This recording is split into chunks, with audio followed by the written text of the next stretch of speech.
प्रवक्ष्याम्ये सूयवे ज्ञानं विज्ञानसहितं यज्ञात्वा मोक्षेशे शुभात. ग्रंथराज ज्ञानेश्वरी अध्याय आहे 9. हा श्लोक आहे पहिला. अर्जुना तुला मी ज्ञान. भगवंताच्या मुखातले शब्द आहेत. भगवान श्रीकृष्ण राजा आहे, अर्जुन राजा आहे. राजाने राजाला केलेला उपदेश गीता आहे. आपल्या बापजाद्यांना आपल्याला मराठी भाषा संस्कृत भाषा कळत नव्हती, लिहिता येत नव्हती, वाचता येत नव्हती. माऊली ज्ञानोबरायांचा अवतार झाला. कशासाठी ज्ञानोबरायांचा अवतार झाला? लोपले ज्ञान जगी ही तनेन ते कोणी, अवतार पांडुरंग नाव ठेविले नाही. लोप पावलेलं ज्ञान जीव सामान्यांना कळावून दिला. मग काय सांगितलं?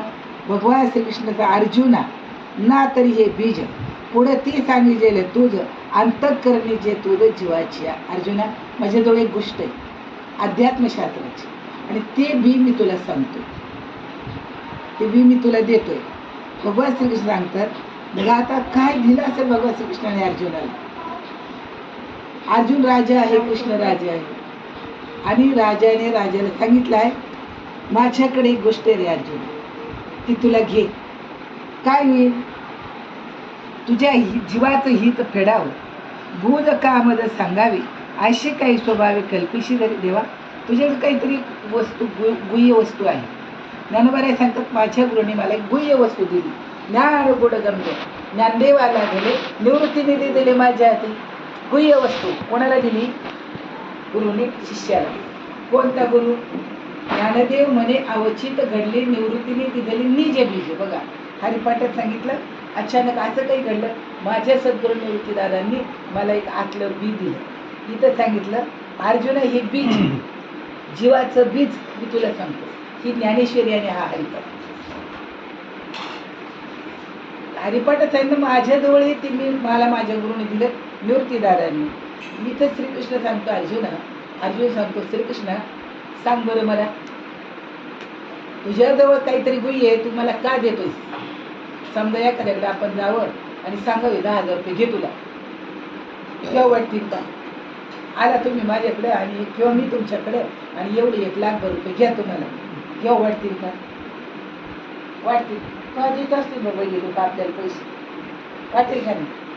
घ्या वाटतील का? वापरा वाटतील का? नाही. मी तर भगवान श्रीकृष्ण सांगतो माझ्याकडे एक गुह्य वस्तू ती घे. तुला असं वाटेल की मला का देतोय बरं हा? काय प्रश्न आहे अर्जुनाचा देवाचा? तुला असं वाटेल हा मला का देतोय? तर सांगतो परियशेगा प्रज्ञा, तू आस्तेची संज्ञा, बोलण्याच्या गोष्टीची अवज्ञा नेमकी करू. तुला मी जर काही एखादी गोष्ट सांगितली तर तू याची अवज्ञा करणार नाही, म्हणून मी तुला सांगतोय. का सांगतोय मी तुला? तुला आस्था आहे, देवाबद्दल प्रेम आहे, आणि मी जर तुला एखादी गोष्ट प्रेमाने सांगितली तर तू ती टाकणार नाही, म्हणून मी तुला सांगतो.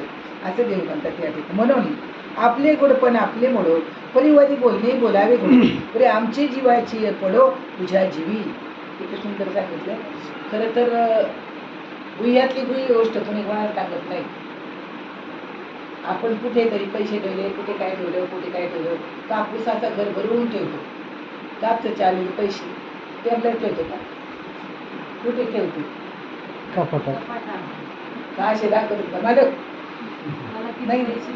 एक कागदाची नोटा तुम्ही कुठे ठेवतात? काही नाही. कपाटामध्ये ठेवणार, साडीमध्ये ठेवणार, इथे ठेवणार, तिथे ठेवणार, मालकाच्या हाताला लागायला काही नाही. म्हणजे काळजी करतो का नाही आपण? ते म्हणते माझं बूड मोडू दे. माझ्याकडे असलेली एक अशी गोष्ट आहे ती तुझ्या जीवापर्यंत पोचावी. आता देहामध्ये जीवात्मा राहतो आणि आपण बोलतो त्याच्या सत्तेने, डोळे पाहतात देवाच्या सत्तेने, पण त्या मंदिरातल्या देवाने तुम्हाला मला शरीर दिलेलं नाही. आपलं शरीर कोणी दिलं? आईच्या पोटामध्ये एक निसर्ग शक्ती आहे, एक अतिंद्रिय शक्ती आहे, आणि भगवान परमात्म्याचा आपण अंश आहोत. आपल्याला वाटतं का आपण देव आहोत? वाटतं का? कधी वाटेल? मम अंश जीवलोके सनातन, अनादी कालापासून जीव ईश्वराचा अंश आहे, आणि हे समजून देणे घेण्यासाठी परमार्थ आहे. लागाले पण आहे ना काही. तुम्हाला कळावं की तुमचं राहतो जीव. समजा आता याच्यातला परमात्मा गेला, याच्यातला जीव गेला, भाई बोलता बोलताच त्यांचा जीव गेला. म्हणणार नाही का? एखादा बुवा बसला प्रवचन बोलता बोलताच बाबाचा जीव गेला म्हणणार ना.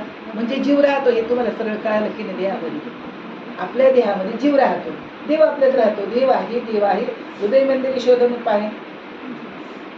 एक म्हण हायच कसं काय म्हणतात बाबा तुम्ही?